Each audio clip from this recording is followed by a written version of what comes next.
Alhamdulillah baik, tapi emang sekarang tuh lagi struggle banget sama skripsi. Jadi kadang oke, kadang juga rasanya tuh pengen ngilang aja. Bukan cuma capek nulis skripsi, tapi juga capek mikirin hidup ya kak ya.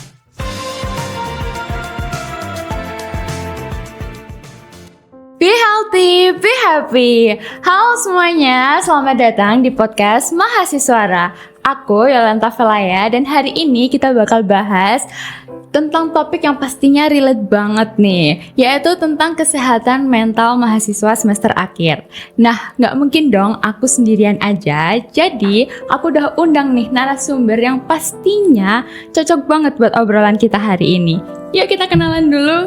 Hai, halo semuanya. Perkenalkan, nama aku Ayu. Aku dari mahasiswi Poltekkes semester 8 dan akhirnya aku senang banget bisa kesini. Hai Kak Ayu, terima kasih ya Kak udah bisa hadir. Tadi by the way semester 8. Iya. Berarti lagi skripsian dong Kak ini. Iya. Gimana nih Kak kabarnya? Alhamdulillah baik, tapi emang sekarang tuh lagi struggle banget sama skripsi. Jadi kadang oke, kadang juga rasanya tuh pengen ngilang aja.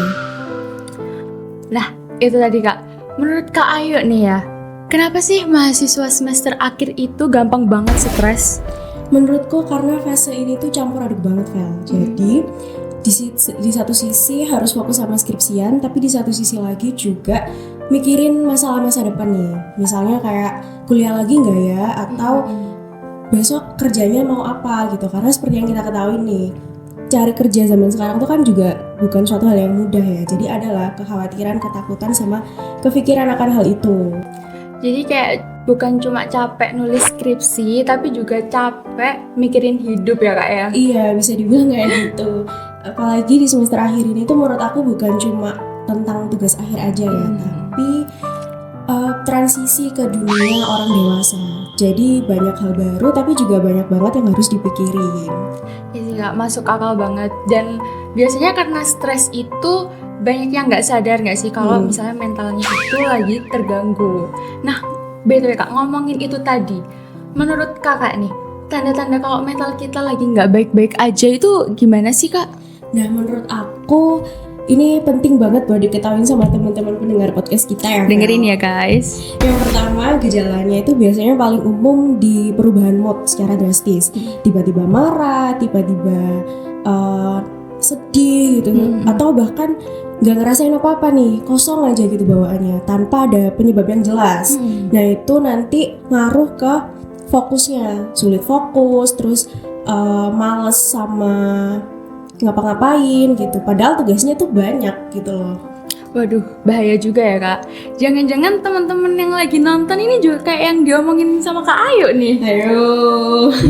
Terus nih Kak, selama Kak Ayu jadi mahasiswa semester akhir, terus lagi skripsian juga nih, pernah ngalamin fase berat nggak sih Kak? Pernah banget lagi. Jadi di semester 7 kemarin itu aku kan sempat revisi proposal berkali-kali ya. Nah di situ kebetulan aku dapat dosen pembimbing yang strict banget. Akhirnya aku tuh ngerasa kayak putus asa, pola tidur makin berantakan, pola makan juga. Dan yang paling parah itu aku ngerasa kayak nggak berguna gitu loh. Sampai segitunya ya Kak? Iya. Terus gimana cara Kakak ngatasin itu? Awalnya aku coba handle sendiri ya, tapi makin lama kok aku makin nggak kuat. Akhirnya ya aku coba ngeberaniin diri buat cerita ke sahabat aku, dan sahabat aku menyarankan buat ke layanan konseling yang ada di kampus. Setelah aku ke konseling itu, aku ngerasain jauh perbedaannya sebelum sama sesudah aku konseling itu.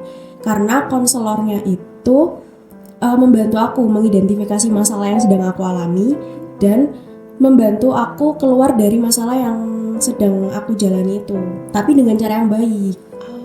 Berarti layanan konseling kampus ya Kak tadi ya? Iya. Layanan konseling kampus itu sangat bermanfaat banget ya, ngebantu banget ya? Banget.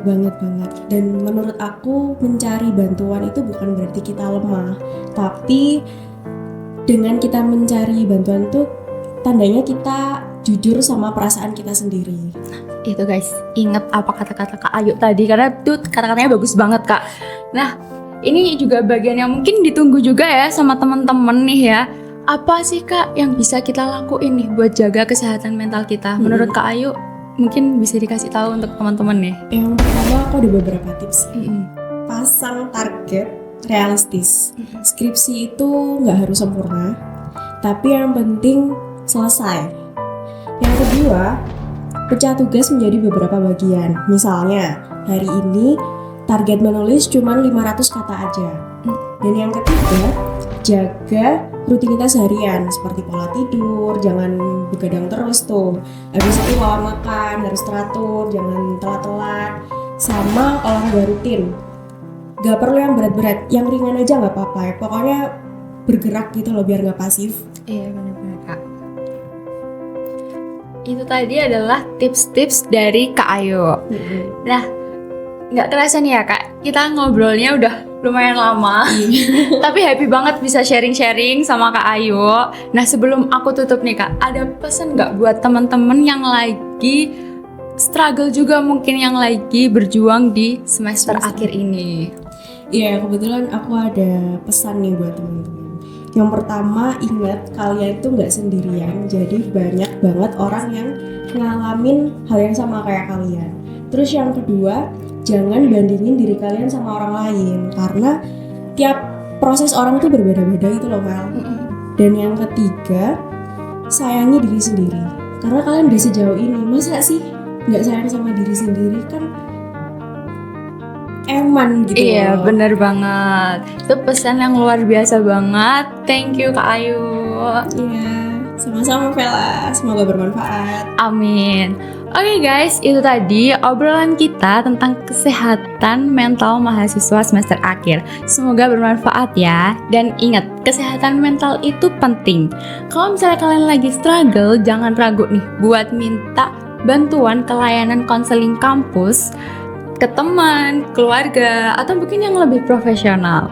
Oke, sekian untuk episode hari ini. Jangan lupa untuk like, subscribe, and share. Sampai jumpa di episode berikutnya. Stay healthy, stay strong, bye!